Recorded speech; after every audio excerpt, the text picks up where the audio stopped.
When it comes to coloured pencil, there are a few techniques that are absolutely fundamental to, I guess, the success of creating something that looks realistic. So in this video, I just wanted to kind of bring the technique of layering. I'm not sure whether I'd call it a technique. I mean, it basically is the foundation of coloured pencil, is layering. It's how you mix your colours. You know, if you work with watercolour or you work with oil paints or acrylics, you would tend to sort of mix colours on a palette. You know, but with coloured pencils, it's more about kind of mixing on the surface. I guess it's quite good when you can find a colour that almost matches the colour that you're trying to you know, create on the surface of the animal that you're trying to create. But it's very, very rare that you're going to get a colour that is the perfect match, and it's very rare that using just one colour you're going to sort of be able to get the richness and also the depth that you're after.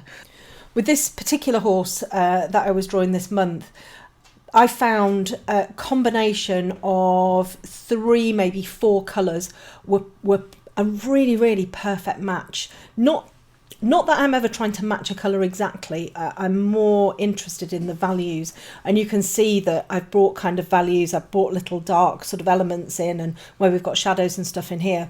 But you know, obviously colour is going to be important if you're drawing a realistic portrait of somebody's pet or horse or whatever. With this particular one, I'm working on drafting film, and I've found a combination of the Luminance Apricot, the Polychromos Burnt Sienna, and the Polychromos Caput Mortuum Violet has worked really, really well to get this quite vibrant, bright bay colour that I've got coming through on the top of the neck here. And it's a question, when it comes to layering, it's a question of getting those colours in over the top of each other. And what happens when you so I'm bringing the burnt sienna in at the moment here, and it goes down, and it's quite a sort of a reddy brown. It's a bit boring, I have to say. It's a bit flat with just that initial layer. But then when you start to bring in some of the other colours on the top of it, so the Caput Mortuum Violet in, or that really sort of bright orangey apricot colour, you start to get a lovely depth, and you start to get a glow in the you know, in the fur that you're drawing. It is a very slow process. You can see here it's almost like I'm drawing every single hair. I'm not. What I'm trying to do is bring a little bit of the texture in there. Film is a funny surface to draw on. You know, as soon as you get your pencil colour down, it sticks. You can't really blend it like you can with other pencils. But you can add little bits in here. You can see I'm adding the apricot in over the top of that burnt sienna, and it's kind of making it alive. It's bringing out a real richness in there. I don't need to add hundreds and hundreds of layers on the film. I probably get 20 at a push, you know, if I needed to. But if I can find a combination of colours that are going to give me that lovely rich bay colour, you know, just using those are going to kind of replicate that colour and give me a really, really lovely realistic look. So it's finding the colours that are going to work for you. Now, I don't tend to swatch, so I don't tend to jot all of the colours down that I'm going to use before I start drawing. I find, for me, that's quite limiting. So if I start to go through and I'll go, oh, I'm going to use this colour and this colour and this colour and this colour, I find that is quite limiting for me, and I prefer to pick the colours as I go through the actual piece. I will have an idea in mind as to the colours that I want to use, so I'll have almost like an inventory in my head. I'm going to be drawing a bay horse. What colours I'm going to use? I'll probably use Caput Mortuum Violet. I'll probably use burnt sienna. I'll probably use burnt ochre. I'll probably use a bit of, you know, terracotta. Probably a little bit of walnut brown. But what I might do once I start kind of choosing those colours and putting them down on the surfaces, I might end up not choosing one of those and picking something instead. Like I might choose an Indian red, for example, or I might choose a Venetian red, which is a little bit more pinky. you know, and I don't want to be limited to, you know, a set of swatches that I've created at the beginning. I also find creating the swatches at the beginning, for me, it's a little bit of a waste of time, really, because I'm just going to do my own thing once I get into the drawing. So I find it, I just don't. I know other people do, and that works for their techniques, but for me, I don't swatch. I colour mix on my page, and I have that inventory of colours going through my head. You know, so when I'm looking at my photograph, I look at the colour I'm trying to represent, and I have all of the pencils start floating around in my head. I can then pick and choose the ones that I want to use. The other thing that I've learnt to do sort of over the few years that I've been drawing is I can actually colour mix in my head.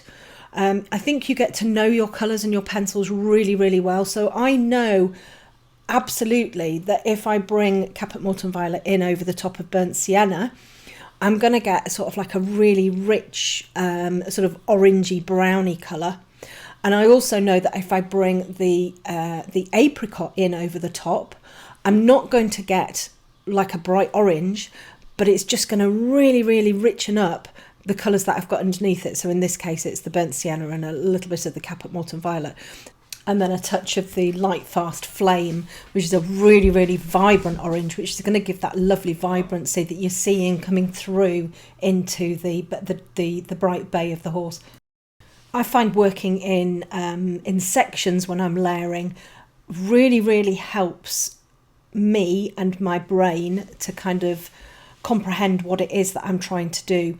There are many, many, many different roads to Rome, and you know, there's no right or wrong way to do something. This particular technique of me working in a section rather than kind of putting you know, going through layer and layer and layer over the entire subject, this particular way of creating these layers and the realism and everything, it just really helps me understand what it is that I'm trying to do. I work up a section at a time to the sort of like the end piece, the finished product. My brain then knows exactly what it is that I'm trying to do, and then I find it easier to work through the rest of the piece. So I might put, you can see I've put sort of like quite a large area of the apricot down, and then I start to work up little by little that section.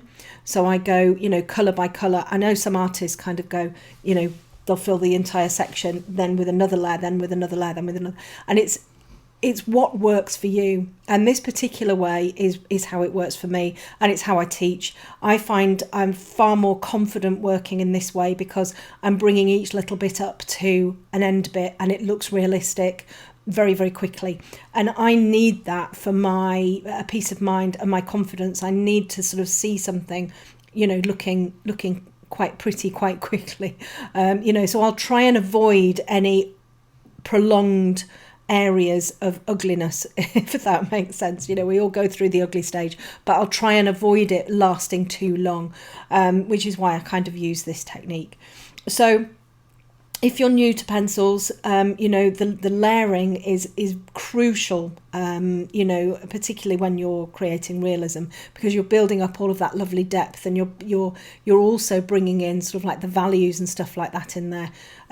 The other really crucial bit about the layering is that you use your pencil in the right direction. So in this case, it's in the direction that the horse's hair is growing.